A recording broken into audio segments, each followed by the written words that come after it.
नमस्कार दोस्तों। SSC CGL की आंसर की आज अभी कुछ एक घंटे पहले रिलीज हो गई है। और जो भी आप लोगों का आंसर्स हो, आप लोग, मुझे उम्मीद है कि आप लोग चेक कर लिए होंगे।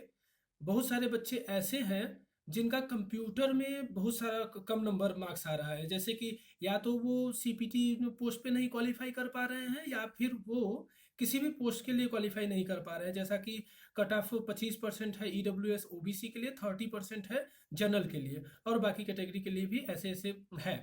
तो आंसर की चेक करने के बाद जो 7/3/2022 को एग्जाम हुआ था मेंस का, उसमें मैं कंप्यूटर के लगभग 3 क्वेश्चन फाइंड आउट करके लाया हूं, जिसमें या तो कंफ्यूजन है या तो एसएससी द्वारा दिए गए आंसर पूरी तरह से गलत है। मैं सबसे पहले आप लोगों को इंट्रोड्यूस करना चाहूंगा। मैं एसएससी के थ्रू 2020 से गवर्नमेंट ऑफ इंडिया में कार्यरत हूं, और मैंने भी इस एग्ज़ाम को दिया था। और मेरा नंबर 300 नंबर लगभग आ रहे हैं पूरे जीएस में। और कंप्यूटर में मेरा थोड़ा सा कम मार्क्स है, तो मैंने इस पे अच्छे से मेहनत किया, देखा कि कौन कौन सा क्वेश्चन गलत है। तो मैं सोचा कि आप लोगों को भी कुछ प्रॉफिट हो सकता है, इसलिए मैंने जो भी कंप्यूटर के क्वेश्चन गलत लग रहे हैं या फिर गलत हैं, तो उसके बारे में डिस्कस करूंगा मैं।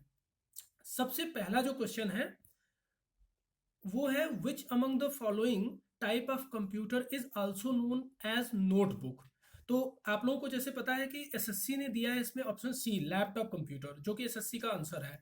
तो लैपटॉप कंप्यूटर पूरी तरह से सही आंसर है, बट जो माइक्रो कंप्यूटर है उसको भी लैपटॉप बोला जाता है। जैसे लैपटॉप हो, जो भी घरेलू घरेलू कंप्यूटर होते हैं, उसको भी माइक्रो कंप्यूटर में ही आता है। तो हो सकता है कि ये भी आंसर सही हो जाए। अगर आप लोगों के मार्क्स कम आ रहे हैं तो आप लोग इसको रिप्रेजेंट कर सकते हैं, माइक्रो कंप्यूटर को। तो माइक्रो कंप्यूटर भी नोटबुक के तौर पे कंसीडर हो सकता है, अगर एसएससी ने कंसीडर कर लिया।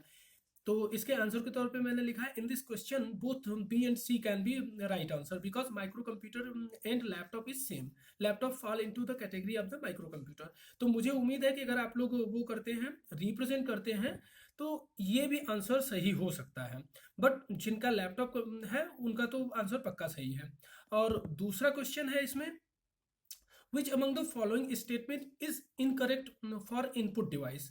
तो इसमें 3 ऑप्शन थे जो एसएससी ने आंसर दिया है, input device are also called as peripheral device. तो इसमें सबसे बड़ी बात यह है कि ये क्वेश्चन पक्का गलत है। पक्का गलत इसलिए है क्योंकि इनपुट डिवाइस, आउटपुट डिवाइस, इन डिवाइस को पेरिफेरल डिवाइस कहा जाता है। बट यहाँ पे एसएससी ने मिस्टेक ये कर दिया है कि उन्होंने जो गलत ऑप्शन है वो ना देने के बजाय जो सही ऑप्शन है उसको दे दिया है। ऑप्टिकल, जो ऑप्टिकल मार्क रीडर होता है, ये भी इनपुट डिवाइस होता है। इसके थ्रू भी जो ओएमआर पहले हम लोगों का एग्जाम होता था वो होता था। इनपुट डिवाइस हेल्प कंप्यूटर इन रिसीविंग डाटा। तो हाँ, कंप्यूटर को रिसीव करने में डाटा, जैसे ज़्यादातर जो भी इनपुट डिवाइस होते हैं, जैसे माउस हो गया, जैसे कीबोर्ड हो गया, या फिर स्कैनर हो गया, या फिर ओएमआर हो गया, ये इनपुट डिवाइस के एग्जांपल्स हैं। तो इसलिए इनपुट डिवाइस में ए ऑप्शन भी सही है, बी ऑप्शन भी सही है, सी ऑप्शन भी सही है।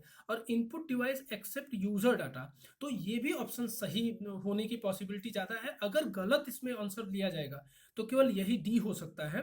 तो इसलिए जो एसएससी का दिया हुआ आंसर है वो पक्का गलत है। या तो डी होगा, या तो फिर सारे ऑप्शन सही हैं, कोई भी ऑप्शन करेक्ट नहीं होगा। तो इस तरीके से ये क्वेश्चन कैंसिल होगा और सभी को मार्क्स रिवार्ड होने चाहिए मेरे हिसाब से। तो ये क्वेश्चन गलत है। अब थर्ड क्वेश्चन पे हम लोग डिस्कस कर लेते हैं, विच among the following statement is incorrect. तो ये भी क्वेश्चन इनकरेक्ट से रिलेटेड है। तो इसमें ऑप्शन नंबर ए है, A magnetic tap consist of vertical column card frames. और दूसरा ऑप्शन है, magnetic tap consist of horizontal rows called channel और track. Magnetic tap drivers are not suitable for storage of data that need to be accessed randomly। तो SSC का जो answer है ये है, बट ये भी ऑप्शन सही है, जबकि एसएससी ने पूछा है इनकरेक्ट। तो ये भी आंसर गलत होगा। और there is no addressing in the magnetic tap, ये भी सही है। तो इस तरीके से इस पूरे क्वेश्चन में ये कंफ्यूजन बना हुआ है। Answer will be the C, because it is true but in question incorrect find. मतलब कि आंसर सी नहीं होगा, क्योंकि यहाँ पे इनकरेक्ट फाइंड आउट करने की बात की गई है। तो इनकरेक्ट में ये आंसर तो पक्का नहीं है, सी। तो इस तरीके से जो सी को मारे हैं वो तो पक्का गलत होगा, या फिर सी के अतिरिक्त जो मारे हैं वो बहुत कम बच्चे मारे होंगे, क्योंकि ये क्वेश्चन एक तरीके से सबको आने वाला क्वेश्चन है। तो मैं उम्मीद करता हूँ ये 3 क्वेश्चन मुझे गलत लगे हैं। अगर जिनका भी ये 3 क्वेश्चंस में प्रॉब्लम है उनको रिप्रेजेंट करना चाहिए। अगर 3 क्वेश्चन भी इम्प्रूव हो जाते हैं, बढ़ जाते हैं, तो ये बहुत ज़्यादा प्रॉफिट देने वाला है। और जिनका सीपीटी पोस्ट पे क्वालिफाई नहीं हो रहा है क्योंकि उसकी कट ऑफ हाई जाने की पॉसिबिलिटी है, तो उनका सीपीटी हो सकता है। जिनका कंप्यूटर क्वालिफाई ही नहीं हो रहा है तो उनका कंप्यूटर क्वालिफाई हो जाएगा। मैं आप सभी से अनुरोध करूंगा कि 100 रुपये शायद लगेगा, तो आप लोग इसको रिप्रेजेंट जरूर कर दीजिए। मैं भी अपने साइड से इनको रिप्रेजेंट कर दूंगा, बट किसी के भरोसे मत बैठिएगा। मैं उम्मीद करता हूं कि आप लोगों को ये वीडियो पसंद आई होगी। मैं आप लोगों को रिक्वेस्ट करूंगा कि प्लीज़ मेरा चैनल लाइक, शेयर और सब्सक्राइब करें, जिससे कि मेरे चैनल की रीच ज़्यादातर लोगों को पहुंच सके और मैं आगे आने वाले भविष्य में और भी यूज़फुल वीडियोस बनाता रहूँगा। आप लोगों को उसका बहुत बहुत धन्यवाद। ये मेरा अपना वो है, ये जो थंबनेल है और मेरा नाम है। तो मैं आप सभी से अलविदा लेना चाहूँगा। बहुत बहुत धन्यवाद।